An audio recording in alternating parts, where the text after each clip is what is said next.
SpaceX is now offering the Starlink Mini for just $200 with a $35 a month unlimited data plan, but only in certain Central American countries.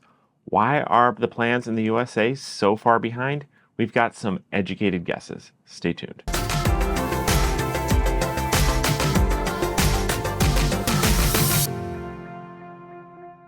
Hi, I'm Chris from the Mobile Internet Resource Center, back again with more news about the Starlink Mini rollout. Now, in just the last few days, SpaceX has begun taking orders for the Starlink Mini in 4 Central American countries, and what they're offering there is kind of what the initial hints from Elon promised. It's half-price hardware compared to Starlink Standard and a very affordable data plan. Meanwhile, in the USA, Starlink Mini is still invitation only and still has a very, very limited 50 gigabyte capped data plan. So why is Starlink Mini affordable and uncapped in Central America and expensive and capped with an invitation only very limited plan in the USA? We've been thinking about this and we've got some insights into what might be going on. But first, let's go over what are the differences in the plan offerings between Central America and the United States. And they've got kind of 2 different names for the plans. There's the Mini Roam plan, which is what is being offered in the USA, and the Mini plan in Central America. First off, the Mini Roam plan, which we've covered here before, the USA offering, is $30 a month. On top of you must already have Starlink residential service, and the 2 plans are tied together. So $120 a month for your Starlink residential service, $30 a month for Starlink Mini Roam service, and brings the total to $150 a month. And then, well, you get 2 lines of service, your unlimited residential service at your Starlink Standard at home, and a Starlink Mini that you could take around and travel with in the United States.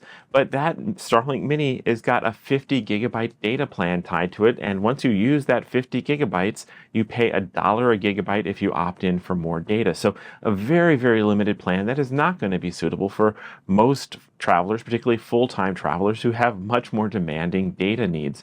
Now, this plan is also cannot be paused and is potentially tied to be using in the USA only, not roaming into Canada or Mexico, although SpaceX did change the way the FAQ page on that is written. So there's now some potential that maybe it does actually roam into Canada and Mexico. So wait to see on that, but still a very, very limited plan. 50 gigabytes is kind of tough. And you can only change that plan if you want to upgrade it. You can upgrade it to the Mobile Priority 50 gigabyte plan for $250 a month if you want unlimited data. So that is the only Starlink Mini option in the USA. And well, there's one other change SpaceX has made to that page in just the last week is now they've put on the page where you order that plan is only available until July 4th, 2024. So maybe there is something new, better, different coming out on July 5th. So we'll see about that. But meanwhile, the Starlink Mini data plan that is being made available in 4 Central American countries right now, Guatemala, El Salvador, Columbia, and Panama, lets you buy the Starlink Mini hardware for just $200 as opposed to $599 in the USA, so $200. Great price for the hardware. And the data plan is $35 a month for unlimited data, no 50 gigabyte cap, but unlimited data with no speed caps, which is fabulous pricing. But, well, that is also got some interesting limitations on those plans. For one, that is a fixed location plan, so you cannot move it around and travel with it, though potentially you can update your service address within your home country. And, well, you can, I guess, to prevent people from buying the Starlink Mini and moving it out of those countries, you cannot transfer a Starlink Mini you buy on this plan to a customer in another country. But you can, however, upgrade this plan to the Starlink Mobile Regional, which will let you take it anywhere in the continent. So if you were to buy this in Panama, you can upgrade to the Mobile Regional plan, which the Panamanian price is just $84 a month. And, well, as long as you got a Panama home address and return there every so often, you can travel all of North America with your Starlink Mini. So you've got some very flexible options if you're in one of these Central American countries. You've got some very kind of rotten options if you're somebody who wants the Starlink Mini in the USA. What's going on here? Well, we've got some theories. theory number one is that, well, the Starlink Mini is primarily a device intended for these developing markets. It is not meant for the USA, even though it seems on paper like it is the dream hardware for RVers and boaters and a lot of mobile users.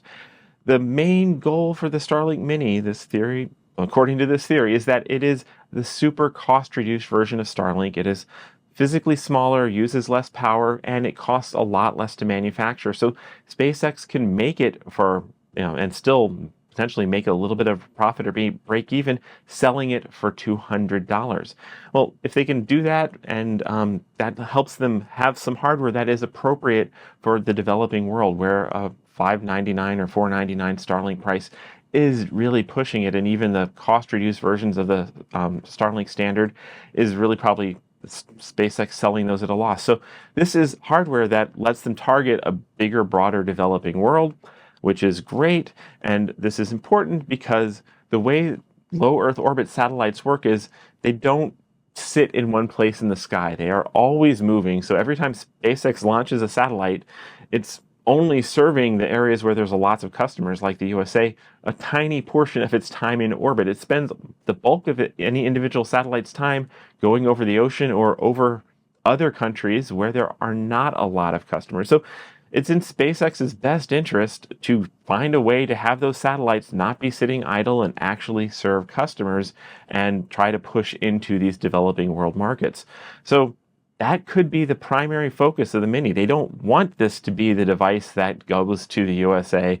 They don't want it to be the device for the higher end nomads. They want them to use the Starlink standard and have the Mini be focused on the developing world and lower cost markets. And there's another potential reason why they might want to do that is in congested markets. What if the Starlink Mini actually brings down the network for those other people, slows the network down? That's the second theory of why SpaceX might be holding back the Starlink Mini in the USA is when it comes to radio devices, one of the most important things about them is what's called spectral efficiencies, how efficient they can use the airwaves. And this theory is, what if the Starlink Mini is less efficient at using the airwaves due to its smaller antenna and less expensive design? It takes up more of the airwaves to send a given amount of data. This would mean that a Starlink Mini downloading the same file next to a Starlink standard, the Starlink Mini would cause a lot more congestion to other customers nearby than a Starlink standard would. Now, we won't know this for sure until there's been some deeper engineering analysis and testing, but that would completely explain why SpaceX is holding back on selling the Starlink Mini in markets where their network is potentially congested. They just don't want to add that extra load. They don't want to steer more customers to the Mini, particularly with unlimited data plans, when the Starlink standard can be making more efficient use of the airwaves. So if that theory is true, SpaceX might have a strong incentive to try and keep the Mini out of the USA market, out of the hands of nomads, particularly with unlimited data plans. They might want to be holding back, trying to make the Mini very limited in the USA, but pushing it to the developing markets where their network is nowhere near congested and they need to drive down costs. Those two theories could explain what's going on with this launch and why SpaceX is being so different in the USA market versus the developing world market. Or, well, there is the third theory that this is just SpaceX being SpaceX, and confusing, muddled launches are often just par for the course, and in just a matter of weeks or months, we might think things settle out, and we will end up seeing a Starlink Mini in the USA for $250 with a mini Roam plan for $75 a month that gives unlimited data. That, technically, they could potentially do that, but thinking things through, it seems like things are adding up that the Mini might not be what we're all hoping for in the USA, at least anytime soon, at least not until SpaceX has a whole lot more capacity to be able to let the Mini and the standard coexist without stepping on each other's toes. So, well, if you really, really want to get your hands on the Starlink Mini, you can do it now. The orders are going through. If you got that invitation email, the first shipments are actually going into people's hands just today. We're seeing some unboxing videos. If you want to try and get something that you could travel with and roam with, well, maybe find somebody who's got a Panamanian address and place an order there. The orders in Panama, Colombia, El Salvador, and Guatemala are open to everyone now, so this is not invitation only there. And we expect other countries will be added very soon as well. So that's the latest with the Starlink Mini rollout. We expect more news roughly around July 4th when the current USA plan is no longer available and something else will have to roll out. But well, stay tuned. This has been a very interesting and exciting rollout, and well, be really the dream hardware. Awful plans for nomads, but hopefully everything will converge eventually. These videos are brought to you by our premium members, our mobile internet aficionados. They make it possible for us to track this news and create these videos.